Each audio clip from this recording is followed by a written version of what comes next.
Deməli, hər vaxtınız xeyir uşaqlar. Bugün biz sizinlə birinci dərs nüsxətli bərabər sürətli hərəkət haqqında danışmış olacağıq. Ümumiyyətlə, biz keçən dərs, yəni fizikaya girişdə demişdik ki, fizika nədən bəhs edir? Ətraf aləmdə baş verən hadisələrdən bəhs edən bir təbiət elmidir.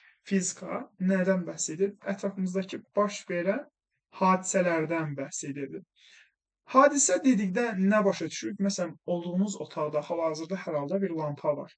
Lampa nə edir? İşıqlandırır otağı. Bax, bu bir hadisədir. Buradakı qanun uyğunluqları fizika elminin köməyi ilə izah etmək olar. Və yaxud da ola bilər ki, sərin yay havasıdır hal-hazırda. Pəncərəni açmısınız ki, otağı sərin hava gəlsin, axşam saatlarıdır. O əsən külək, bax, bu hadisə bir fizikanın izah etdiyi bir şeydir. Və yaxud da ki, deyək ki, indi isti bir yerdəsiz, heç bürküdür hava, kondisioner işləyir otaqda, kondisioner otağı soyudur. Bax, bunun özü bir hadisədir. Və sairə də kompüteri açmısınız və yaxud da ki, telefonun səsi kifayət qədər artırmısınız və məni dinləyirsiniz. Bunun səsimin sizin dərs otağınıza yayılması, bax, bütün bunlar hadisədir. Bu hadisələrdən baş verən qanun uyğunluqları öyrənən elmin adıdır fizika. Biz bu hadisələrə əlbəttə ki, yavaş-yavaş inşallah fizika kursunu yekunlaşdırdıqca bu hadisələrdəki qanun uyğunluqları sizinlə öyrənmiş olacaq. Bu hadisələrdən ən sadəsi hərəkətdir. İnşallah bu gün sizinlə bu hərəkəti öyrənməyə başlayacaq. Hərəkət nədir? Hərəkət bir cismin fəzada başqa cismə nəzərən vəziyyətini dəyişməsidir. Məsələn, ağacın yanında bir arabacıqdır. Araba deyək ki, ağacdan 1 metr məsafədədir. Müəyyən bir zaman keçir, zaman keçir və bu araba gəlir bura. Artıq bu araba, məsəl üçün, ağacdan 10 metr məsafədədir. Araba nə qədər yol getmiş olacaq? Əlbəttə, əvvəl 1 metr məsafədə idi, indi 10 metr məsafədədir. Deməli, 9 metr yol getmiş olacaq. Bax, biz burada belə deyirik ki, bir cismin fəzada başqa cismə nəzərən, yəni ağaca nəzərən vəziyyətini dəyişməsi nə adlanır? Uşaqlar, mexaniki hərəkət adlanır. Baxın, bir cismin, bu cisim nədir? Araba. Arabanın əvvəl 1 metr məsafədə idi, indi isə ağacdan 10 metr məsafədədir, 9 metr də getdi yol. Bax, arabanın fəzada başqa bir cismə nəzərən vəziyyətini dəyişməsi nə adlanır şagirdlər? Hərəkət adlanmış olur. Həmin bu hərəkəti biz sizinlə yavaş-yavaş inşallah öyrənməyə, daha da təfsilatı ilə nələr baş verir, necə baş verir, bu məsələləri aydınlaşdırmağa inşallah çalışacağıq. Bax, buradakı bu ağac nədir? Bu ağac hesablama cismidir. Niyə? Çünki biz cismin hərəkətini nəyə nəzərən öyrəniriksə, həmin cismi hesablama cismi adlandırırıq. Arabanın hərəkətini nəyə nəzərən öyrəndik? Ağaca nəzərən. Buradakı bu ağac hesablama cismidir. Ola bilər ki, bu ağac olmasın, insan olsun. Məsələn, insandan 1 metr məsafədə idi, sonra da insandan 10 metr məsafədə gəldi. Bax, burada arabanın vəziyyəti nəyə nəzərən öyrənilir? Bu insana nisbətən. Bu zaman hesablama cismi kimi insanı qəbul edir. Yəni, cismin hərəkəti nəyə nəzərən öyrənirsə, o hesablama cismi adlanır. Sonra siz bilməli olduğunuz anlayışlardan biri də nədir? Hesablama sistemidir. Hesablama sistemi bəs nədir müəllim? Hesablama sistemi deyəndə belə bir tərif deyirik ki, maddi nöqtə, üstəgəl onunla bağlı koordinat sistemi, onunla bağlı koordinat oxları, koordinat sistemi də deyə bilərik. Və üstəgəl nə? Zamanı ölçən cihaz.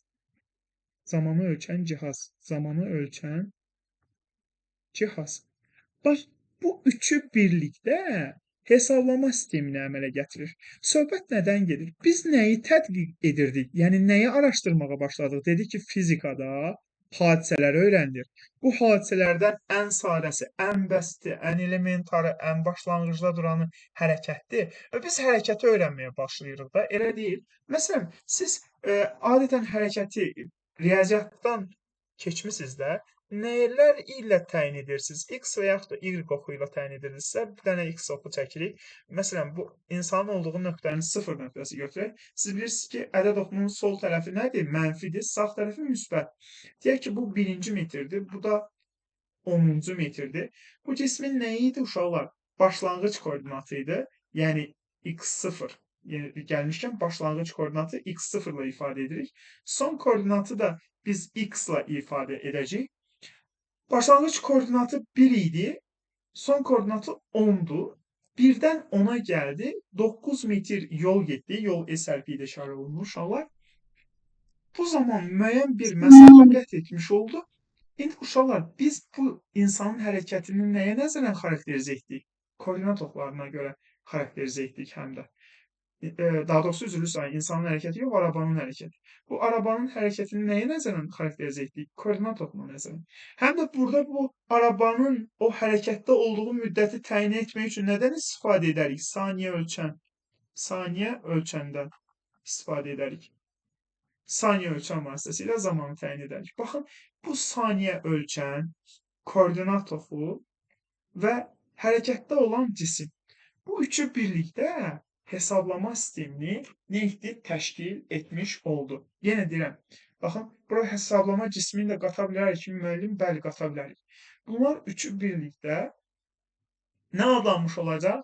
Hesablama sistemi. Cismin hərəkəti nəyə nəzərən öyrənilirsə, həmin cisim hesablama cismi, maddi nöqtə, onunla bağlı koordinat sistemi və zamanı ölçən cihaz, bunlar hamısı isə hesablama sistemi adlanacaq ki, biz hərəkəti bu hesablama sistemində öyrənirik. Hə, bu bizim bilməli olduqlarımız qeydlərdən biridir. Bəs müəllim, buradakı maddi nöqtə anlayışı nədir? O nə mənəm şeydir? Gəlin onu birazca açaq. Maddi nöqtə. Maddi nöqtə nədir? Tərifi belə gedir ki, verilmiş şərait üçün ölçüləri nəzərə alınmayan cisimdir. Yəni ölçüləri yoxdur maddi nöqtənin. Nöqtədir də adı üstündə. Bunu necə başa düşək müəllim? Məsələn, hal-hazırda biz hardayıq? Yer kürəsində. İnsanın toxuna bildiyi ən böyük cisim nədir? Yer kürəsi. Yerə əlimizi torpağa basdıqda dünyada toxuna bildiyimiz, bəlkə də əgər ki, böyük bir planetə uça bilməsək ömrü həyatımızda, toxuna biləcəyimiz ən böyük cismə toxunmuş oluruq yerə torpağa əlimizi basdıqda. Hə, bu yer kürəsi, məsələn, bura günəş çəkmiş olsam və yer kürəsinin ətrafında qeyd etmiş olsam, onun hərəkətindən danışmış olsam, bax, həmin o yer kürəsinə günəşin ətrafında hərəkəti zamanı bir nöqtə kimi baxa bilirəm. Halbuki biz nə idik? Bizim toxuna bildiyimiz ən böyük cisim idi yer kürəsi, amma günəşin ətrafında onu nə cür qeyd edə bilərəm? Bir nöqtə kimi. Görürsünüz, bu verilmiş şəraitdə bizim üçün çox böyük olan yer kürəsi nəyə çevrilmiş olur? Bir maddi nöqtəyə. Və yaxud da ki, adətən testlərdə olur, deyir ki, Bakıdan Moskvaya uçan təyyarə. Bakı xəritədə deyək ki, burada, Moskva da burada olsun, Moskva da burada olsun. Durub burada biz təyyarəyə belə böyük çəkəsi deyirik ki, ay nə bilim, qanadları belə getdi falan. Bu boyda yolda əlbəttə ki, təyyarə bir dənə nöqtə kimi qeyd eləyəcəyik də, elə deyil? Hə, normalda təyyarə böyükdür, deyək ki, 10-15 metr uzunluğundadır, amma biz bu məsafədə, neçə kilometrlərlə məsafədə, biz təyyarəni bir nöqtə kimi qeyd edirik. Amma bəzi şeylər var ki, nöqtə kimi qeyd etmirik. Məsəl üçün, körpüdən keçən qatar deyirlər. Məsələn, bu qatardır, üzrlü sayın. Bu körpüdür deyək. 3 tağlı bir körpü olsun. Hə, bunun üzərindən bir qatar çəkdikdə, qatar da uzun olur axı uşaqlar. Qatar da nə cür olur? Uzun olur. Daha durub körpü özü, belə deyək, təxminən qatar boyda olsun, 2 vaqonlu bir qatar deyək. Hə, durub qatarı balaca körpüdə biz nöqtə kimi qeyd etmişik ki, da onda ölçülərini qeyd eləyəcək. Bu nöqtə hesab olunmayacaq. Yəni, baxır da o cisim harda. Məsələn, biz burada qatarı nöqtə kimi qeyd edə bilmədiyimiz halda yer kürəsini nöqtə kimi qeyd edə bildik. Nəysə, əsas məsələ sizin nəyi yadda saxlamağınızdır. Bax, burası sual olaraq düşür uşaqlar. Nəyi yadınızda saxlamanız lazımdır? Birincisi, maddi nöqtə ilə bağlı 2 qeyd var. Ölçüsü yoxdur, ölçüsü yoxdur. Ölçüsü yoxdur. Desək ki, bəs nəyi var? Bu qəbula sual kimi düşür. Ölçüsü yoxdur, nəyi var? Kütləsi var. Uşaqlar, maddi nöqtənin kütləsi var. Amma nəyi yoxdur? Ölçüsü yoxdur. İndi şagirdlər, bura baxın zəhmət olmasa. Ölçüsü yoxdur, amma kütləsi var deyirik. Kütləsi var. Bunu necə başa düşək ay mən? Baxın, mən məsələn bura üzüm dənələri çəkirəm. Üzüm dənələri çəkirəm. Kifayət qədər çox üzüm dənəsi çəkirəm. Məsələn, deyək ki, üzüm dənələri çəkirəm. Məsələn, deyək ki, burada bizim indi 100 dənə üzüm dənəmiz var. 100 dənə üzüm dənəsi var.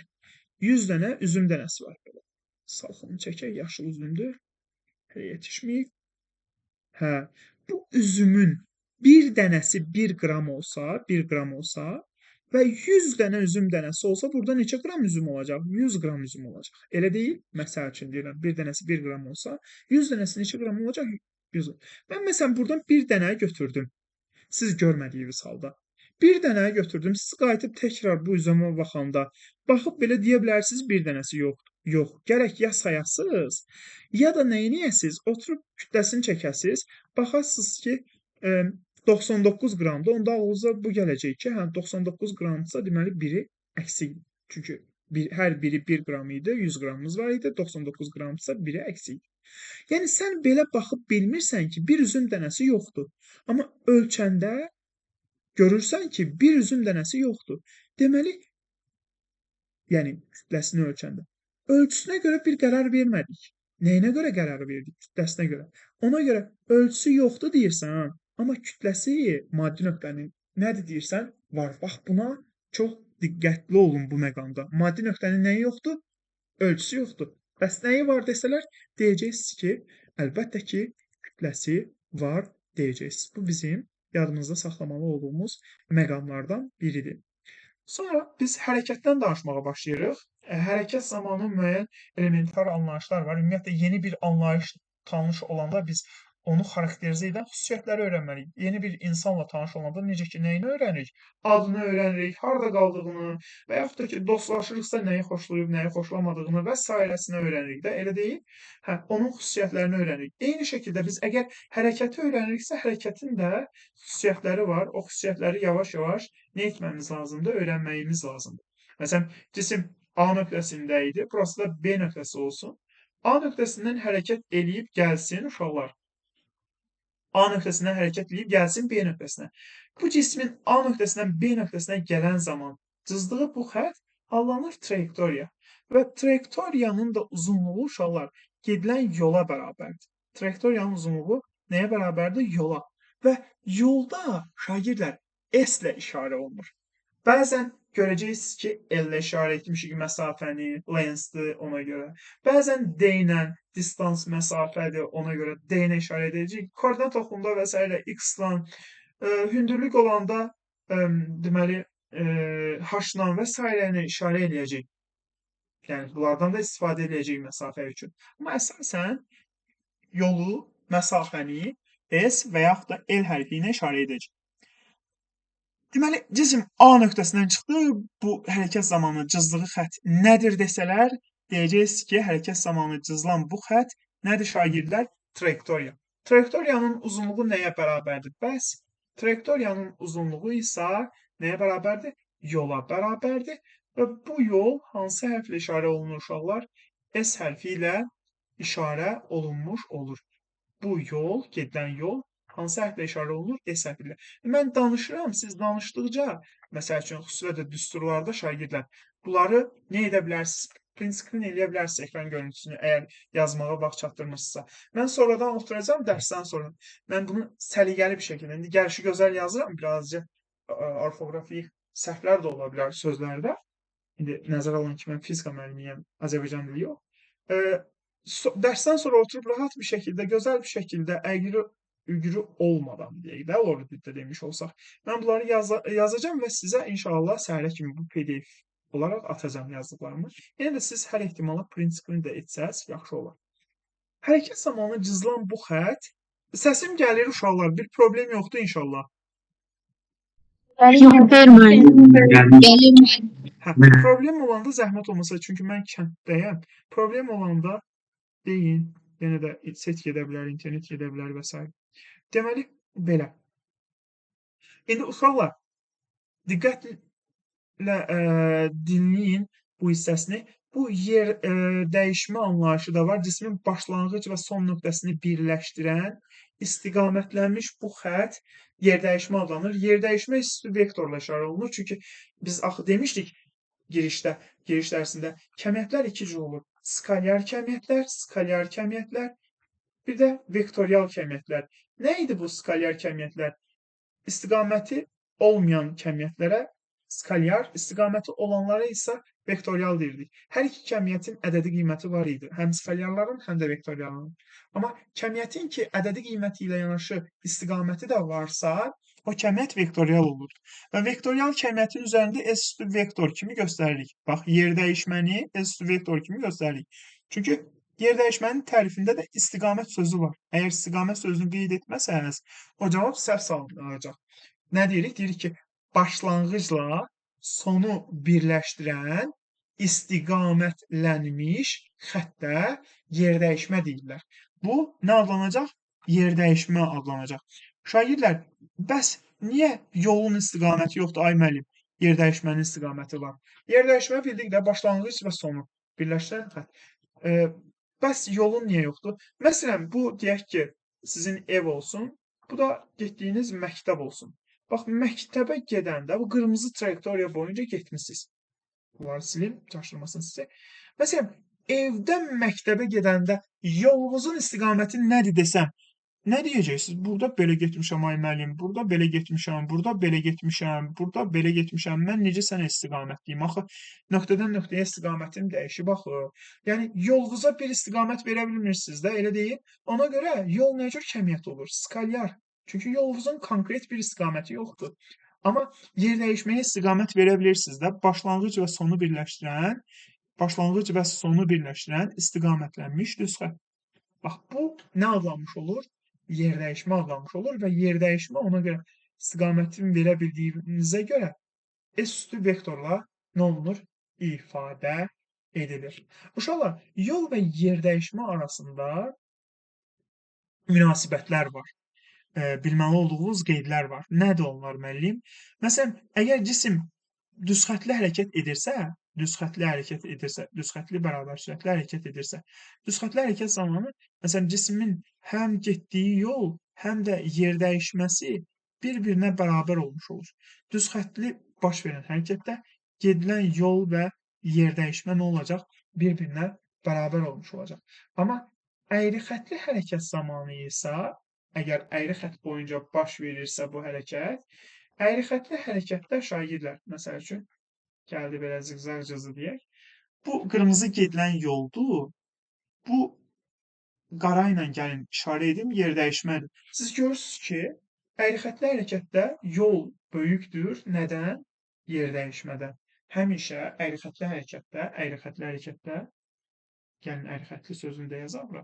Əyri xəttli hərəkətdə həmişə yol nədir? Yer dəyişmədən böyükdür. Yenə deyirəm şagirdlər, S üstü vektor yer dəyişmədir, yer dəyişmə. Bunu qırağa yazaq. Yer dəyişmədir. S isə nədir? Yoldur. İndi inşallah bircə dəqiqə uşaqlar. Hə. Deməli, indi isə danışaq. Cisim, məsələn, A nöqtəsindən çıxdı, hərəkət elədi, gəldi B nöqtəsinə. A nöqtəsindən çıxıb hərəkət edib B nöqtəsinə, daha doğrusu elə A nöqtəsinə geri gəldi. A nöqtəsinə geri gələn zaman əlbəttə ki, getdiyi yol sıfırdan fərqli olmuş olacaq. Amma yer dəyişməsi nə olacaq? Yer dəyişməsi sıfır olmuş olacaq. Niyə? Çünki başladığı nöqtəyə geri döndü. Yəni yerini dəyişmədi. Amma yol nədir? Keçin, mən gələcəm inşallah, dərs bitsin. Üzrünü sayın. Getdiyi yol sıfırdan fərqlidir, amma yer dəyişməsi nə olacaq? Sıfır olmuş olacaq. Uşaqlar, bir şeyi yadınızda saxlayın, bunu da deyim. Yol heç vaxt sıfır olmur. Əgər hərəkət varsa, yol da həmişə sıfırdan fərqlidir. Bir də yol heç vaxt, yol S, yəni yol. Yol nə olmur? Mənfi olmur. Yol sıfır olmur. Yol nə olmur?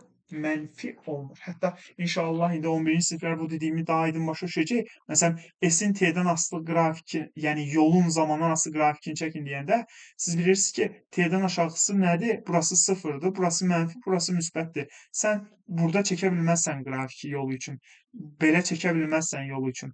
Belə çəkə bilməzsən. Yolun qrafiki həmişə müsbət olacaq. Ya belə bərabər sürətlə hərəkət etsə, yeyinlərsənsə belə, yavaşlayansa belə. Yolun qrafikləri belə olmalı, aşağıda olması. İndi onlar başa düşmürsə, təzə başlayanlar narahat olmayın. Bu da irəliləyən dərslərdə inşallah yenə də üzərində durmuş olacaq. Deməli, düzxətli hərəkət boyunca yol yer dəyişməyə bərabər, əyri-xətli hərəkətdə yol yer dəyişmədən böyük. Cisim başladığı nöqtəyə geri dönsə, hərəkət elədi, başladığı nöqtəyə geri dönsə, yol sıfırdan fərqli, amma yer dəyişmə nəyə bərabər olacaq? Sıfıra bərabər olmuş olacaq. Yəni uşaqlar, hərəkəti xarakterizə etmək üçün belə kəmiyyətlərimiz var. Yəni birinci artıq yol və yaxud da yer dəyişmə dediyimiz yol anlayışı var. S və yaxud da S üzəri vektorla işarə edirik. İndi sadəcə yol yazacağam, yer dəyişmə yazmayacağam. Hərəkəti xarakterizə etmək üçün məsələn zaman var, zaman anlayışı var. Nə qədər zamanda baş verdi. Zaman time'dır, T hərfi ilə işarə eləyərik və yaxud da ki, sürət anlayışı var. Sürəti də nə ilə işarə eləyəcəyik? V hərfi ilə işarə eləyəcəyik. İndi şagirdlər, yol S, zaman T, sürət V hərfi ilə işarə eləyəcəyik. Baxın, yolun belə bir düsturu var. Yol nəyə bərabərdir? S bərabərdir V vur T-yə. T nəyə bərabərdir? S böl V-yə. V də nəyə bərabərdir? S böl T-yə. Mən uşaqlara burada həmişə iki məsləhətim olur. Məsələn, bəzən siz görürsünüz ki, S-in düsturunu mən sizə dedim. Elə deyil. Yolu tapmaq üçün gedilən yolu.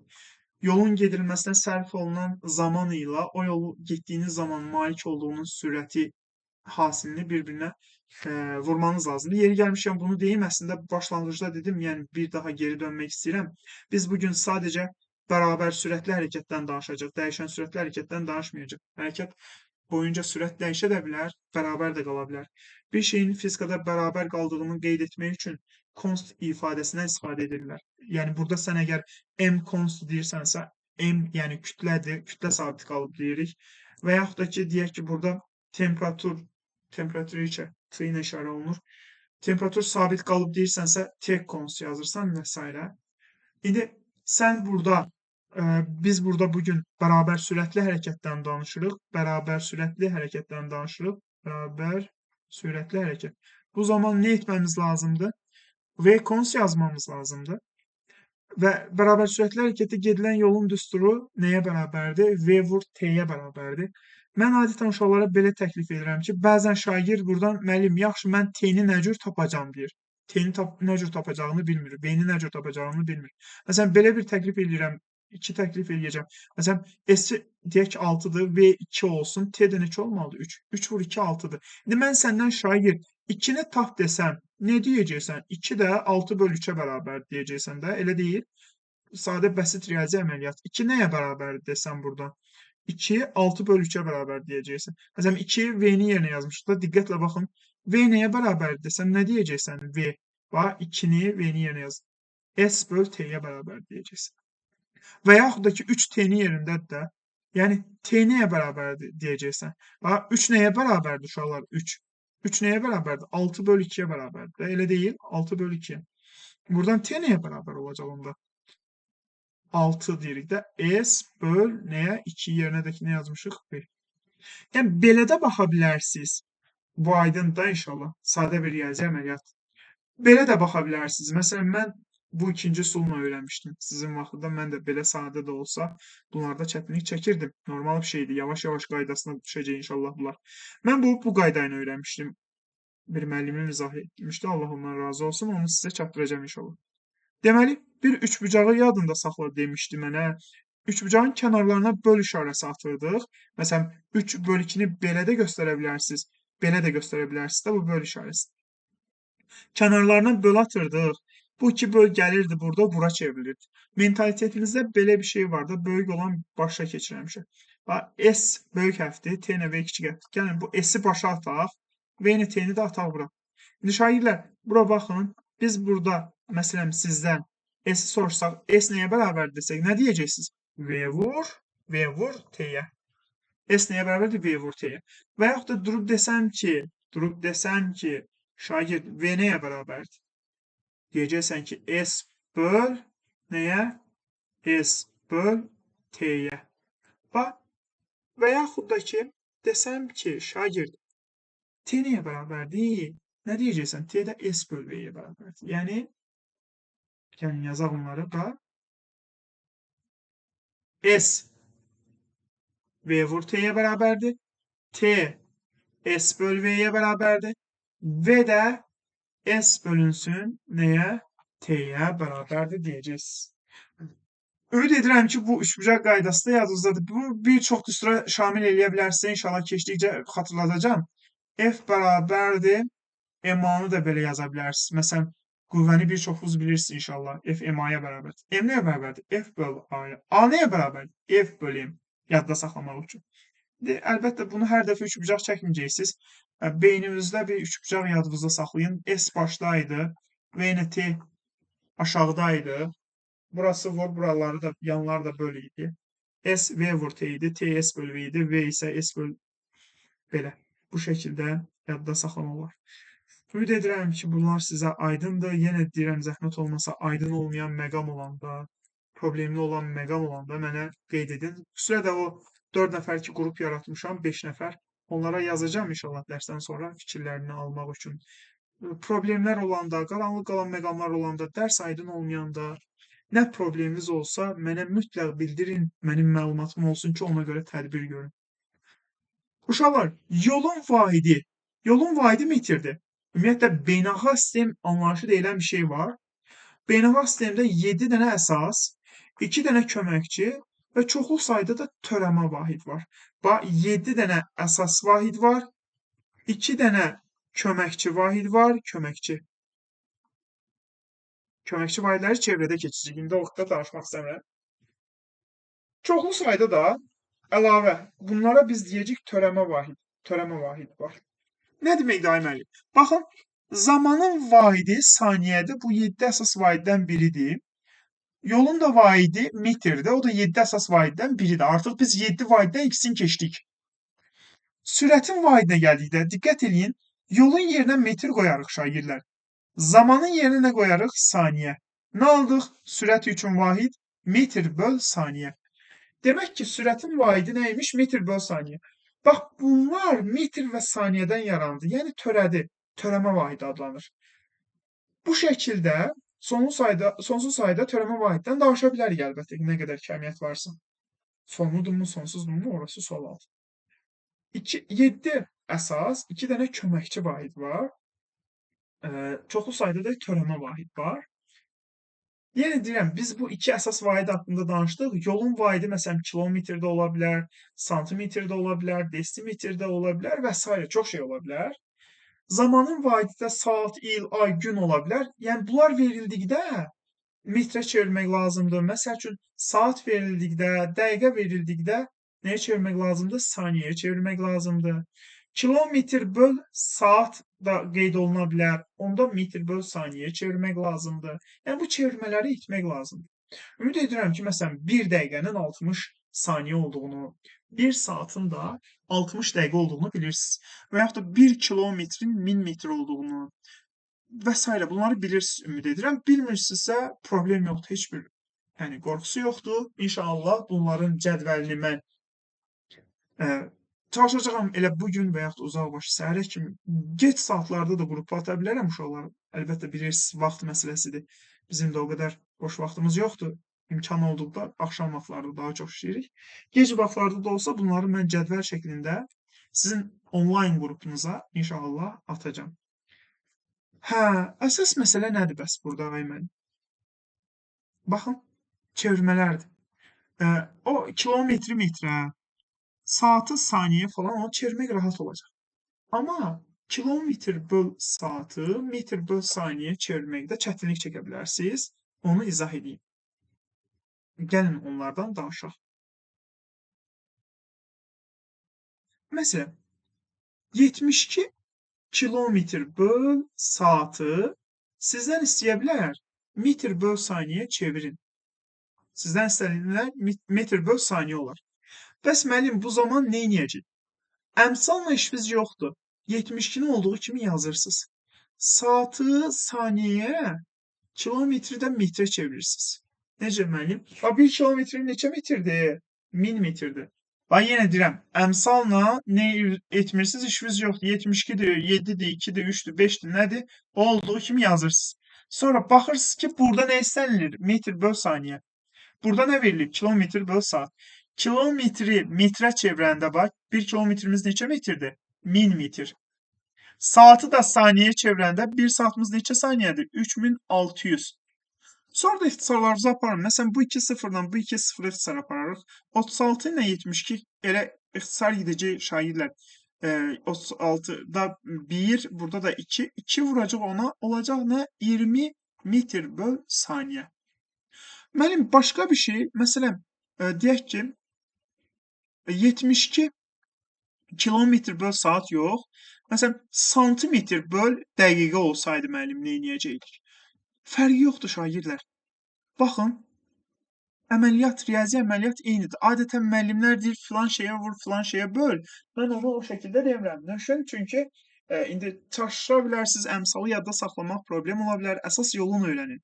Yolu nə cürdür? Əmsal olduğu kimi qalır, 72 ilə işiniz yoxdur. Buradakını buradakına çevirin, buradakını da buradakına çevirin. Yəni santimetri metrə çevirin, dəqiqəni də saniyəyə çevirin. Santimetri metri necə çevirək ay müəllim? Metri santimetrə çevirəndə nə olur? 1 metrimiz neçə santimetrdir? 100 santimetr. Santimetri metri çevirəndə isə %1 olur. %1 olur. Məsələn, dəqiqəni də saniyəyə çevirin. Bax, santimetri metrə çevirəndə 1 metrimiz 100 santimetrsə 1 santimetrimiz %1 metr olur. Dəqiqəni də saniyəyə çevirəndə 1 dəqiqə neçə saniyədir? 1 dəqiqə 60 saniyədir. Burada 60-ı yazar.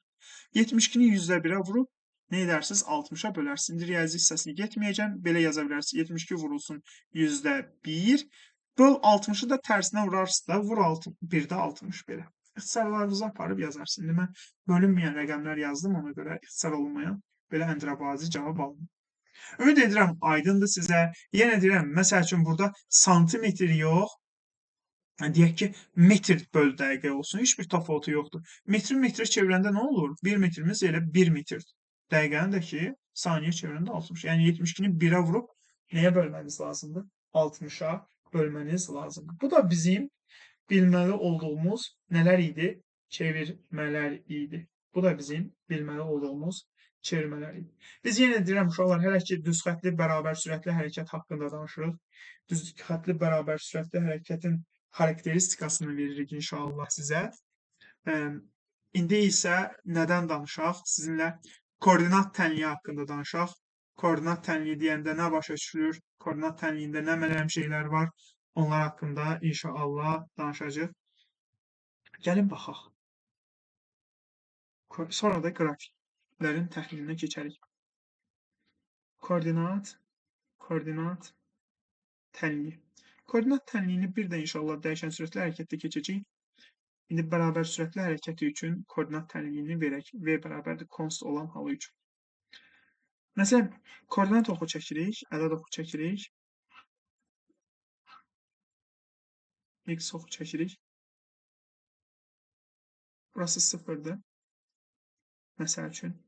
Cisim burada idi, deyək. Bu cismin başlanğıc koordinatı adlanır. Cisim hərəkət edir, gəlir bura.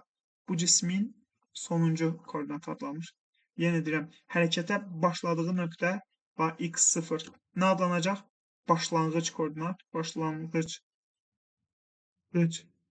koordinat. Hərəkət elədi, gəldi, durdu burada. Bu isə nə adlanacaq? Son koordinat. Hərəkət zamanı durduğu son nöqtə isə nə adlanacaq? Sonuncu koordinat. Bax, məsələn, başlanğıc koordinatını verək olsun 2. 2-dən hərəkət eləsin, gəlsin, deyək ki, 10-a. 2-dən 10-a gələndə nə etmiş olacaq? Nə qədər yol gedəcək? 8 metr. Biz bunu nə cür tapdıq? Gedilən yolu tapmaq üçün əlbəttə ki, 10-dan 2-ni çıxdıq da, elə deyil. Yəni sonuncu koordinatdan başlanğıc koordinatı çıxdıq. Gedilən yol S nəyə bərabər oldu? X çıx x sıfıra.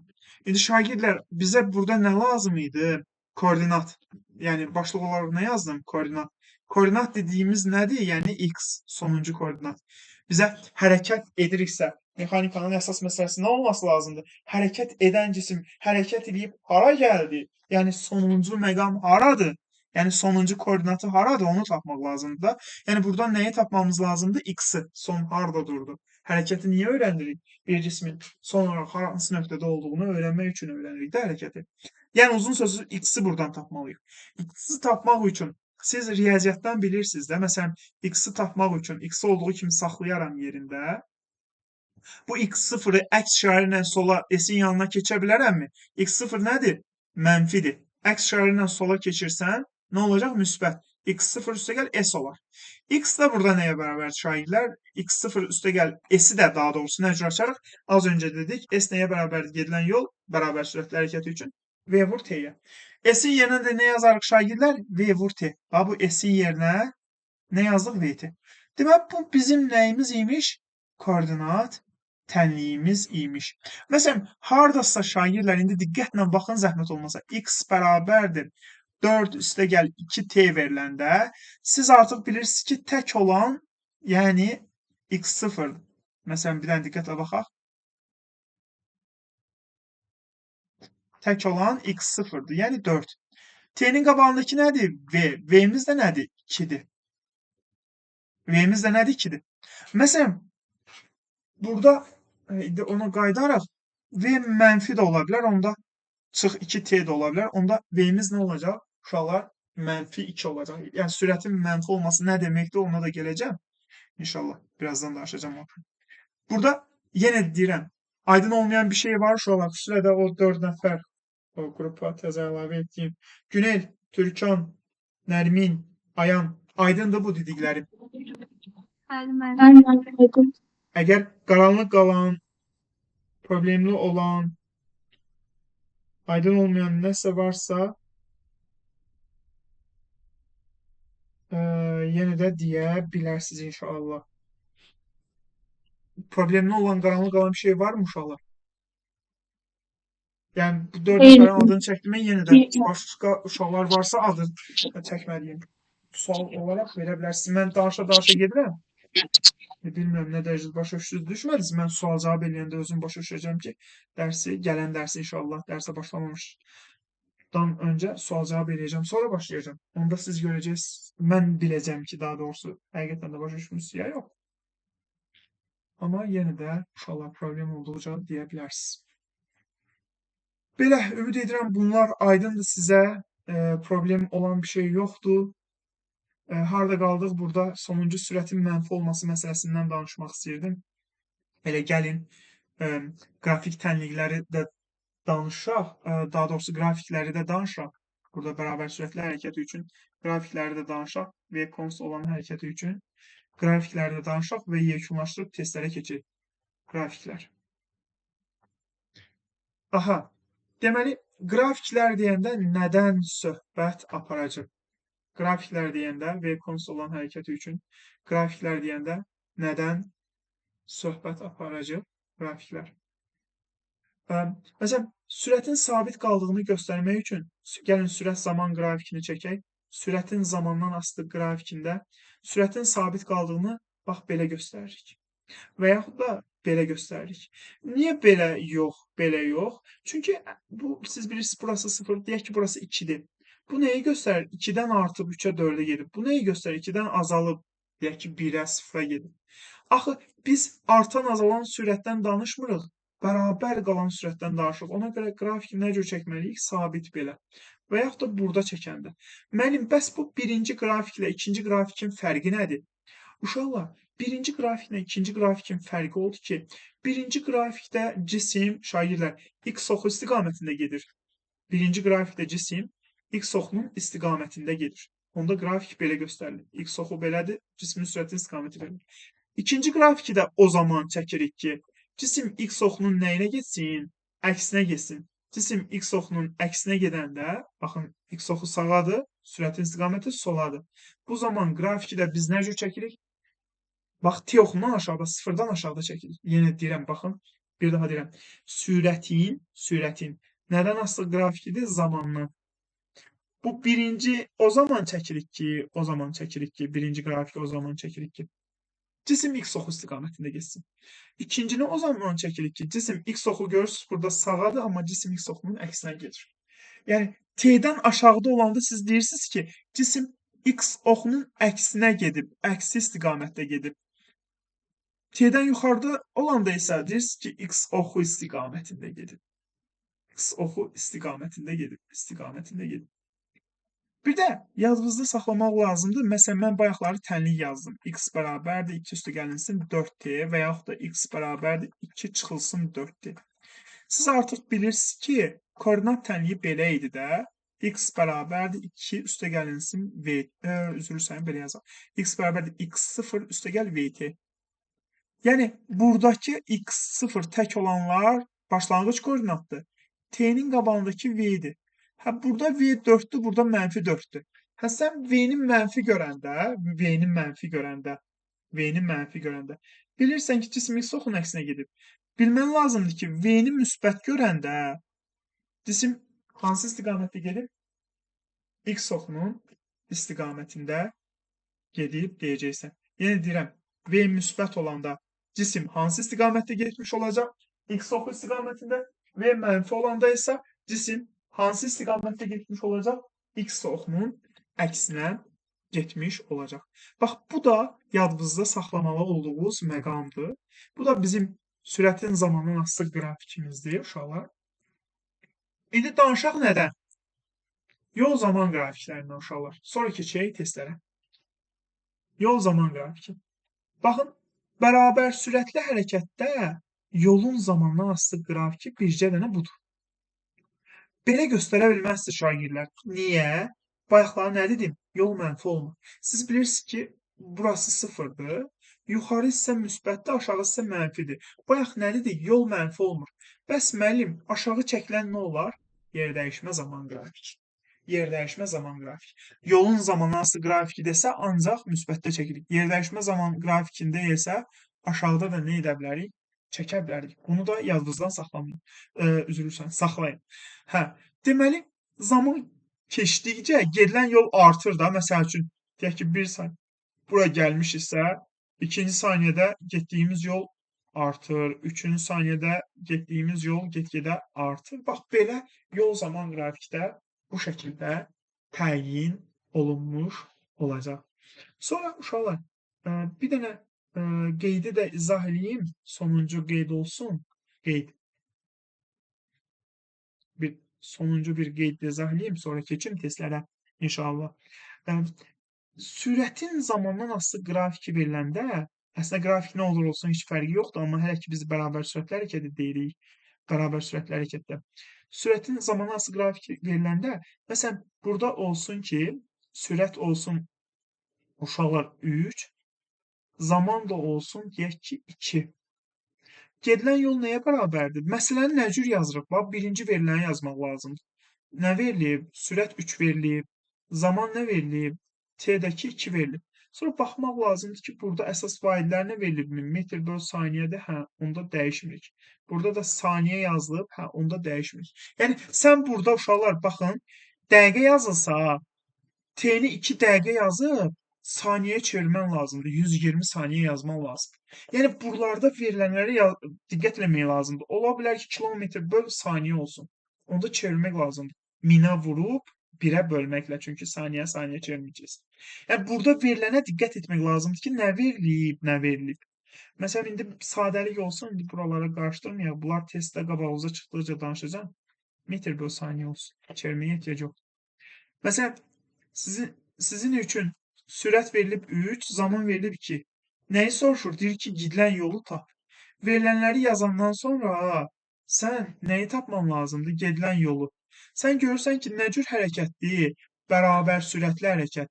Yəni, V nə qalıb? Kons qalıb. Sürət nə qalıb? Sabit qalıb.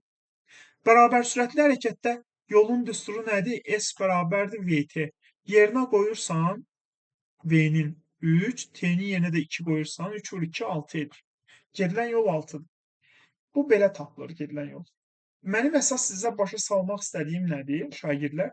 Siz yadda saxlayırsınız ki, sürətin zamandan asılı qrafiki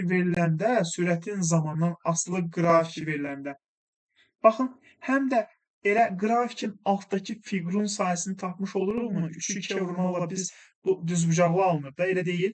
Bu düzbucaqlının sayəsini tapmış oluruqmu? Yəni, onda belə bir şey deyə bilərik də, nə zaman ki, sürət zaman qrafiki verilib, nə zaman ki, sürətin zamandan asılı qrafiki verilib, onda gedilən yol nəyə bərabərdir? Gedilən yol fiqurun sayəsinə. S yol nəyə bərabərdir? S fiqurun sayəsinə. Dərsi qeydiyyata alıram. Hə. S yol nəyə bərabərdir uşaqlar? S fiqurun sahəsinə bərabər. Bunu yadınızdan çıxarmayın. Bunu xüsusilə də gələn dərsi inşallah təkrar buna toxunacaq, sonra dərsi başlayacaq inşallah. Bu qeyddən gələn səfər sual-cavab və testlərimizi cavabladıqdan sonra bu qeydlə davam edəcək. Bu qeydlə olduğu yerimizdə biz inşallah edəcək, davam etmiş olacaq. Başa düşmədiyimiz, qaranlıq qalan, baxaq inşallah. Uşaqlar, yenə də tamamı boş olmayıb. Xüsusilə də o 4 nəfər. Başa düşmədiyiniz bir şey varmı uşaqlar? Mən yenə də video izahı paylaşacağam. Dərsdən sonra qalan məqamlara yenə baxa bilərsiniz, problem yoxdur. Amma yenə də elə deyə bilərsiniz, indi o qaranlıq qalan məqamları aydınlaşdıra bilərik. Yer gəlmişkən evə tapşırıq olaraq yalnız bu bölmənin testlərini alırsınız. Bax, mexaniki hərəkətin təsviri, düzxətli bərabər sürətli hərəkət. Gələn dəfəyə inşallah xüsusilə onlayn qoşulan o 4 nəfər başda olmaqla gələn onlayna kimi bu testləri yekunlaşdırıb gəlirsiniz inşallah. Gələn onlaynda bunların suallarını, siz tərəfindən başa düşülməyən suallarını izah edəcəm. Və oradan buradan biraz işləmiş olacağım inşallah. Məsələn, sürətini hesablayın deyir. Xahiş edirəm. İndi bilənlər bilir o öz yerində, amma bilməyənlər üçün mən yenə deməm lazımdır. Cismin sürətini hesablayın deyir. Həmişə birinci verilənləri yazmaq lazımdır. İndi verilir sözün yazmasanız da ən azından yazın ki, məsələn, burada S nə qədərdir? S 20 verilib. S-i 20 götürdünsə 20-yə uyğun zaman nədir? 4. T nə qədər verilib? T-də 4 verilib. Nəyi soruşur? Sürətini, yəni V-sini. V nəyə bərabər? Baxırsan ki, bu bərabər sürətli hərəkətdir. V də bərabər sürətli hərəkətdə nəyə bərabərdir? V S böl T-yə.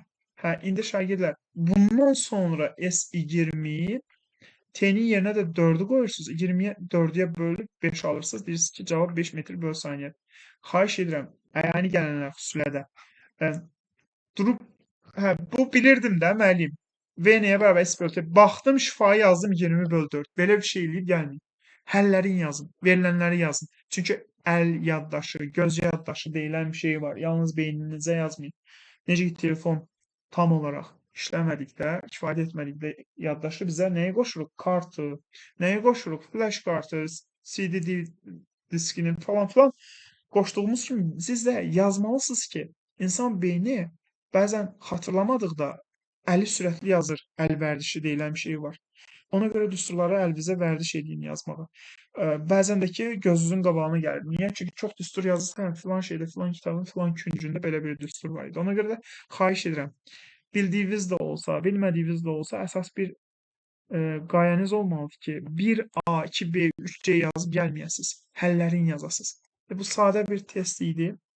İnşallah yavaş-yavaş bütün hamısına baxacaq. 2 saniyədə getdiyi yolu hesablayın. Bəzən baxır şagird deyir ki, S-i soruşur. S də V vur T-yə bərabərdir. Mən indi uşaqlar verilənləri hər dəfə yazmayacağam. Üzrlü sayın, vaxt uzun çəkməsin deyə. Amma siz yazmanız lazımdır. V 10 verilib 10. T də müəllim 4-dür də. Alır 40. Düzgün cavab. Yox şagirdlər, axı T-nin yerinə burada deyir 2 saniyədə. Ona görə 4-ü yazman lazım deyil, 2-ni yazman lazımdır və 20-ni alman lazımdır. Yəni belə şeylərdə maksimum diqqətli olun ki, sizdən nə verilib, nə soruşulur. Hə, 54 kilometr böl saatı metr böl saniyə çevrin deyir. Kilometri artıq metrə çevirəndə minə vuracaqsınız. Yəni 54-də olduğu kimi saxlayırdıq. Yəni burada nə yazacaq? 1000 saatı da saniyəyə çevirəndə 3600. Yəni 54-ü minə vurub 3600-ə böləcəyik. Bu iki sıfırdan bu iki sıfır ixtisar edici 54.36 9-a ixtisar edici hesablayacaqsınız. Bu da inşallah aydın olan bir məsələdir. Bərabər sürətli hərəkətdə nə sabit qalır? Əlbəttə ki, nə sabit qalır? Sürət sabit qalır. Bərabər sürətli hərəkətdə sürət sabit qalır. Bu tipli məsələlərdə adətən uşaqlar çaşırlar. Burada da qeyri-adi bir şey yoxdur. Böyük çaşmalı. 17-dən söhbət gedir. Deyir ki, 3-cü saniyənin sonunda maddi nöqtələr arasındakı məsafəni hesablayın. Biz adətən koordinat oxunu nə cür vərdiş almışıq çəkək? Belə vərdiş almışıq da x-i çəkək. İndi fikir verirsiniz uşaqlar, burası koordinat oxunun, yəni x-in sıfırıdır. Burası 10-dur. Burası da 25 olsun. Bax, birinci bu olsun, ikinci də bu olsun. Birinci 25-də qalıb olduğu kimi. Nə 26-ya qalxmayıb, nə də 24-ə düşməyib. İkinci qrafikə baxın, ondan hara gəlib 3 saniyə ərzində? Ondan hara gəlib 25-ə? Ondan hara gəlib 25-ə? Həmin bu 3-cü saniyənin sonunda hər ikisi hardadır 25-də? Bax, fikir verin nə deyir? 3-cü saniyənin sonunda arasındakı məsafə. 3-cü saniyədə həm birinci koordinat, həm ikinci koordinat hardadır? 25-dədir. Arasındakı məsafə nə olacaq? 0. Yəni bunu siz belə göstərəndə çaşırsınız. Çaşmayın, qeyri-adi bir şey yoxdur. Yenə deyirəm, fikir verin. Hər iki cisim də 3-cü saniyədə hardadır? 25-dədir. Elə bir ki, mərtəbə düşünün də, bu 0-cı mərtəbədir, yerdir. 10-cu mərtəbədir, bu da 25-ci mərtəbədir. Bu, deyək ki, Əlidir, bu da Vəlidir. Əli 25-də qalıb, Vəli də ondan 25-ə qalxıb. Hər ikisi də 3-cü saniyədə hardadır? 25-ci mərtəbədədir. Onlar arasındakı mərtəbə fərqi nə olacaq? 0 olmuş olacaq. Ümid edirəm, aydındır. Aydındır uşaqlar. Bax, buna da 4-cü saniyənin sonunda nöqtələr arasında məsafəni hesablayın. Biri 40-dan hərəkət edib hara gəlib? 40-dan hərəkət edib 4-ə gəlib. Biri 40-dan hərəkət edib 20-yə gəlib. Yəni yenə deyirəm, ədəd oxunu belə çəkmək lazımdır x-i. Biri 40-dan hərəkət edib hara gəlib? 20-yə gəlib. Biri də 0-dan hərəkət edib 20-yə gəlib. 4-cü saniyədə hər ikisi də hardadır? 20-ci mərtəbədə. Onlar arasındakı məsafə nədir? 0. Hər ikisi də 20-ci mərtəbə. Məsələn, 19-da deyir ki, müşahidəyə başlandan sonra hansı zaman alanında cisimlər görüşüb? Zamanını soruşur. Siz görürsünüz ki, burada görüşüblər, kəsişiblər. Bir də burada görüşüblər. Desəydi ki, hansı koordinatlarda görüşüb? Koordinat oxu budur. Hansı zamanda? Onda zaman oxuna baxırsınız. En azından yanında saniyə yazıb zamanın t olduğunu bilməlisiniz. Hansı koordinatlarda görüşüb desə, 2-ci və 8-ci koordinatlar.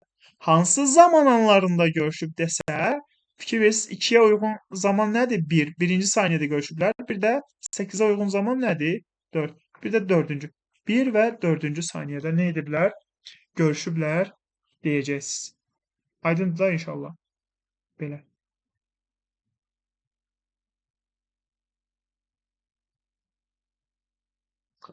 Uşaqlar, koordinat tənliyini keçdik. X bərabərdir x0 üstə gəlsin VT idi. İndeksdəki x-lar sizi çaşdırmasın. Bu qeyri-adi bir şey deyil. Proyeksiya məsələsini ilk dərsdə keçmişdik. Yəni x oxu üzrə proyeksiyasını tapmışıq deməkdir. Məsələn, y yazılsaydı, y oxu üzrə baxırıq deməkdir. Hələ ki, çaşdırmayın. İnşallah nisbi sürətdə falan bunları toxunacam mən. Bu x-lar sizi çaşdırmasın. Bu x-lar sizi çaşdırmasın.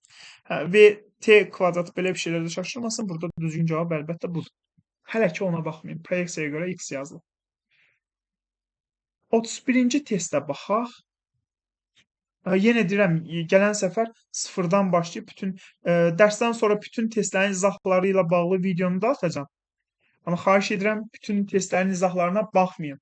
Bir testə baxdınız, məsələn, birincini bildin, ikincini bildin, üçüncünü bilmirsən, 4-ü, 5-i bilmirsənsə, üçüncünün izahına baxsaqla 4-5-i özün yaz.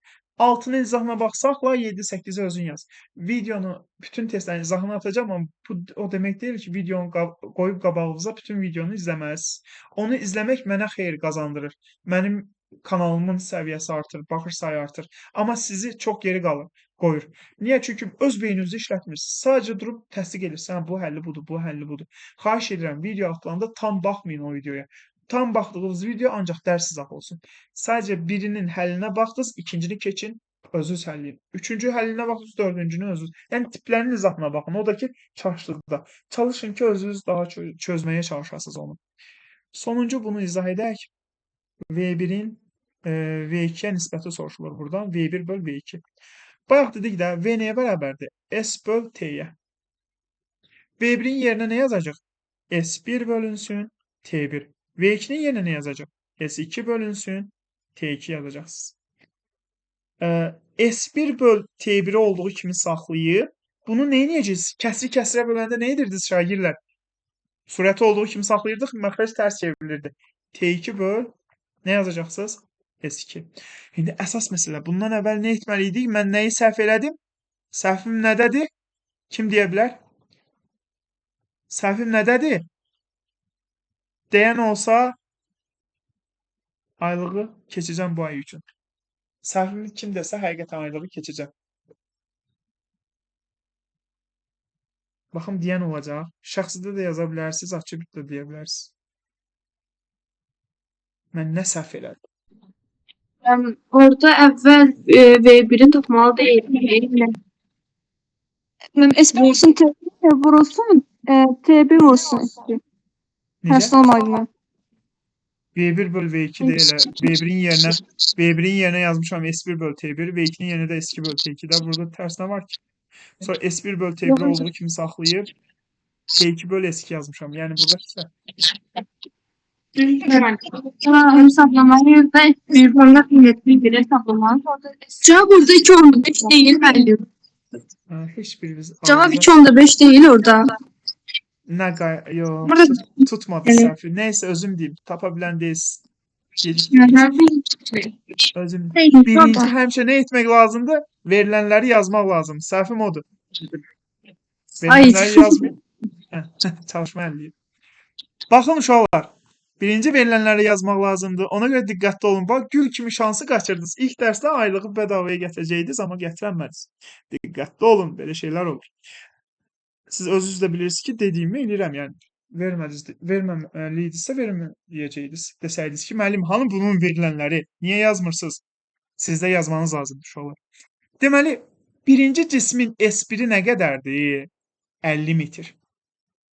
S2'si nə qədərdir? Bax, ikinci cismin üçün S2 nəyə bərabər? S1 50-dir. S2 20 metrdir. Hə, bəs T1 həm 1 üçün, həm də 2 üçün T'yə baxın, hər ikisi üçün də 10'dur mu? Demək ki, T'lər bərabərdir və 10'dur. Bunları ixtisar apararıq. Nə qalacaq? S1 böl S2.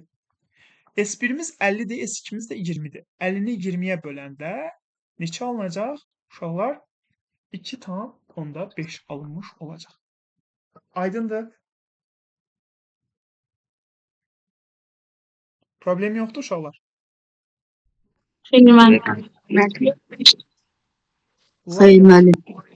Lap yaxşı. Belə, xüsusilə də o 4 nəfər, yəni söhbət Nərmin, Ayan, Günel və Türkan. Evə tapşırığımız aydındır da, dim test sorğusundan bunları yazacaqsınız və bunları oxuyacaqsınız. İndi bu dəfə 1 saat 7 dəqiqə çəkdi dərsimiz. İnşallah gələn səfər daha çox çəkəcək. Çünki qalan 23 dəqiqədə mən sizdən dərs soruşacağam, sizin suallarınızı cavablayacağım. Belə, ümid edirəm hər şey aydındır. Lazım olan bütün materiallar yavaş-yavaş dərs qrupuna əlavə olunacaq. Gedişat da sizə aydındır da, necə keçiləcək o barədə. İnşallah 6-cı gün sınaq da atacağım. Artıq 1-ci gün, yəni bugün keçən giriş dərsdə və 4-cü gün keçəcəklərimlə bağlı olacaq o sınaq. Sınaqlara da hazırlaşın artıq. İndidən həyəcanı hiss edin ki, imtahana az qalıb. Nə olsun, başlanğıc dərsdir.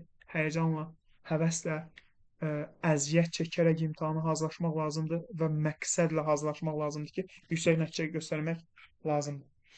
Belə uşaqlar, gecəniz mübarək olsun. Mən gedim, siz də gedin dərslərinizi oxuyun, əgər sualınız yoxsa. Var sualınız? Bəli. Mən 6 kimi yazılırlar. Necə? 66'ya Dim kitabından 66'ya kim Bəli, yazılır? bəli, bəli, bəli. 66 dənə testsə 66-ya kimi yazırsınız. Harda getdi? 65, 66. Bəli. İnşallah gələn səfər keçirik düz xətli bərabər təcili hərəkət.